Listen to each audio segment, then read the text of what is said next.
memory is something that we live in all the time, live with. But the memory of a place, it is fascinates me just how intertwined your thoughts, your dreams, your psyche is to a place that you might not have been for a long time. 26 sano ku dhawaad ayaan Muqdisho moogahay. waxaan xamar ka soo maqnaa 27 sannadood. Soomaaliya waxay ugu dambeysay muddo 30 sano ku dhawaada. I left Mogadishu 1989, so 30 years. Mogadishu waxaan ka soo maqnahay ilaa 90gii. I left Mogadishu 40 years ago. I've been away from Mogadishu, Somalia for the last 28 years. 30 sano. dalkii waxaan soo moogaa 26 sano.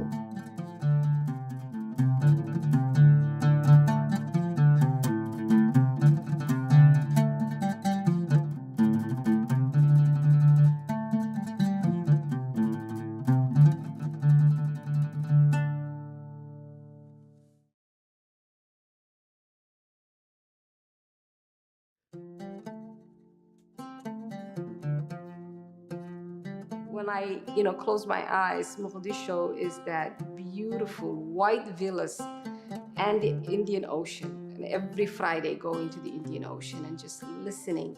There's a special noise that comes from the ocean.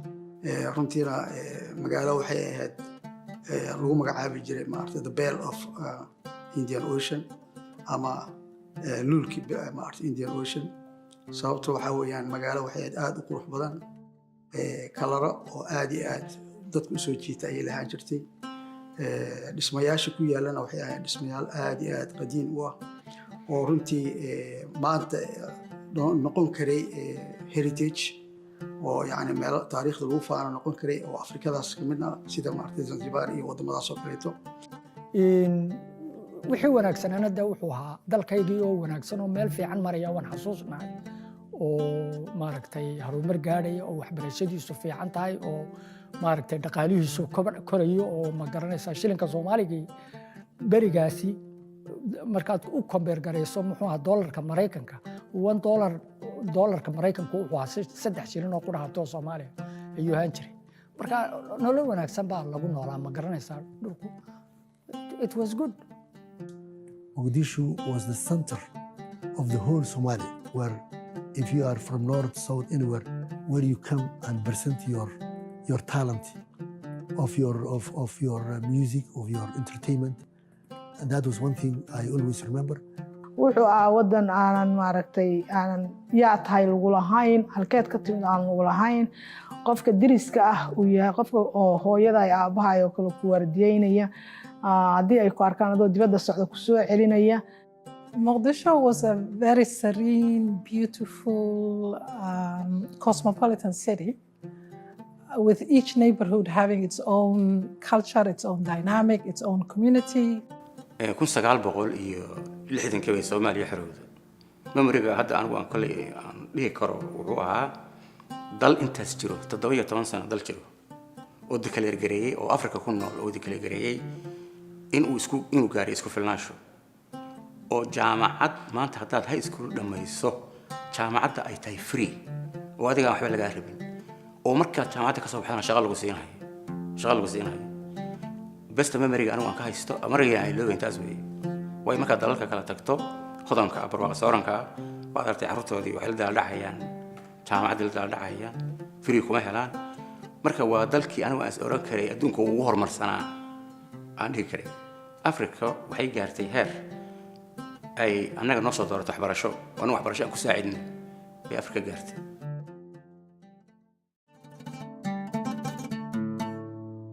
wuxuu ahaa wadanku mid maaragtay aad moodo in dagaalku uu dhalanahayo ama maaragtay uu soo curtamahayo. Ma aanan qabin maxaa la yiraahdaa wax experience oo dagaal ah. Markii ugu horeysay waxa ahayd iskuul hoose dhexe ee aan xaafadii aad deganaa ahaa ayaa waxaan dul maray madfac weyn oo ku dhacay meel adiga ilaa iyo 200 tilaabo ama 200 mitir noo jirta oo aan naga fogeyn. At that time bay ahayd markii aan maaragtay aan go'aansanay inaanu ka baxno magaaladii Muqdisho.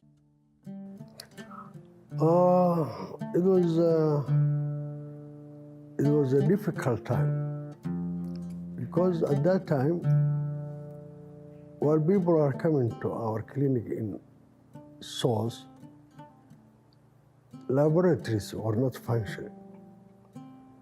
Blood transfusion bank was not functioning. Even electricity was not functioning. So we used to treat the patient with gasoline,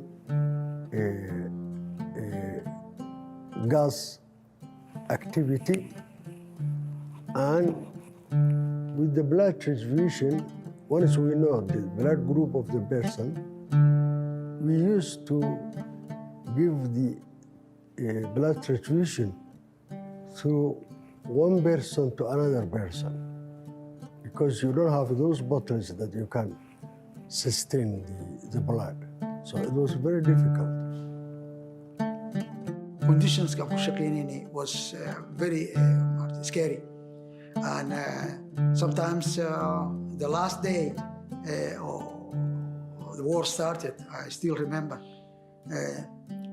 the minister called me and he said, are you going to produce today the newspaper? I said, I cannot come because my region where my house is located is being taken over by the Contras, so I cannot even move to 1 meter close to the print shop. So at the time, we were absolutely not concerned of anything breaking. Buildings can be rebuilt, but family members were lost. So I don't remember consciously thinking about Mogadishu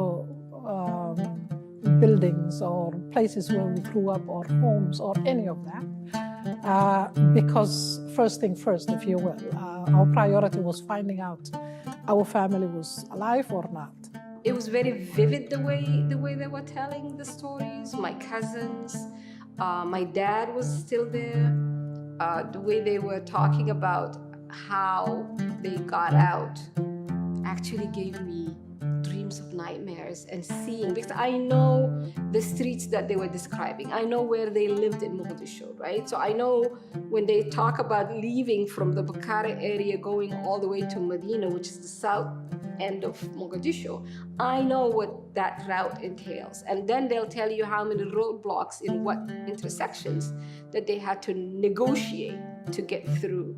So I started dreaming about that. It's weird, but I started seeing it because you know the place, you know the people. And so I would see in my dreams loads of buses of people, men with guns, roadblocks.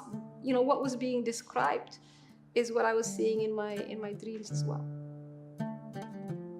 So sad. It made me really sad. marka anigu waxaan u arkahayay jannadii la burburiyay ayaan u arkahayay kollayna dadkeedii un baa burburiyay sida anigu aan isleeyahay cadow ku soo duulay oo inta nagu soo duulay annaga dalkanaga naga qabsaday ma uusan jirin annaga magacadana lagu burburinay. My goodness, wallahi hada raad xun buu nagu reebay dagaalkaasi waan qaxnay anigu dadkii Kenya u qaxay baan ahaa. Imagine yani qof waxa tahay aqoonyahana mashruuc baad haysatay mashruuc baan ayaan madaxweyne ku xigay ka ahaa deputy director ka ahaa waa mashruuca decentralization waxbarashada ee World Bank oo fangareynayay waxaan ahaa sargaalkii qaybta waxbarashada marka deputy director baan ahaa. Marka maalinta xamar uu ka bilaabanaya dagaalku I was going to New York inaan marka heshiiska World Bank inaan saxiixiisa wax ka soo anigiyo directorkii maaragtay mashruuca madaxda ka ahaa. Marka impact buu nagu yeeshay qaxooti baan noqday. Imagine markaad ka qaxdo xamar eed Kenya aad ku gasho aad ku gasho lug iyo dee koluu baabuur meel kula galo yani rafaadka halkaa ka dhacay you cannot imagine yani ma suurayn karno runtii dhibta dadka Soomaaliyeed soo gaadhay iyo impact soo gaadhay. We were the heart of the economy of the country. So there is a lot of memory and there is a lot of anger in me when I saw what we have built it so many years has been destroyed in just a couple of days. It took 40 years to produce and to build all the technology and machinery. That is a level of uprooting for that generation, for my grandma to come out of Somalia, of Africa, and to come to North America. To me, that was a major sort of like a shift. It's like uprooting your settlement. So that, I remember, you know, wanting, because we started the process and all that, wanting to make sure that they boarded their plane, they're coming, but then after hanging up the phone, thinking about the ashes on that plane and what that meant. And I remember breaking down and crying on my own in my own bedroom, thinking this is a shift in our settlement process, right? This is not only my sister and her children with the two generations, but this is like a third generation of an elderly person coming. aad iyo aad bay dadka ay saamaysay baan ka mid ahay in aan waddanka intaas wax iska bedeli waayeen oo civil warku sidaa u dheeraaday.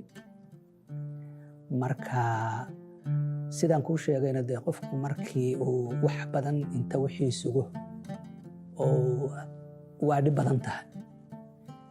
Marka waa sugnay ilaa haddana waa sugaynaa. Marka taas annaguna khaladka waa yeelan karnaa dadka diasporada oo waxa weeye wax iska imaanaya ma jiraan waa inaad ka qayb gashaa. And it's interesting, different people have different ways of coping. My coping was to not think about Somalia. Once my family members left, I stopped thinking about Somalia because I had life to build. And all of us, many of us, had this hope at the back of our head. This is going to be a life temporarily outside of the country. We will eventually go back. I remember a lady in a tea shop came to me, then she said to me, "Doctor, do you know me?" I couldn't get it. Then she said that you delivered me in Benadir Hospital, my first son. Okay, patients who is coming to you, they know you, but how many people that you have given them? Either medical help or assistance or advice. That's why you feel good in yourself. Somebody who you didn't remember that he will say you're a medical doctor, you're my medical doctor, so and so and so. Then here, afka Soomaaliga waxaa lagu yiraa waan is waayey. Macnaheedu waxa weeye wax i gartaamaan la ahay. qof dhifoo xagga u arki jira mooye.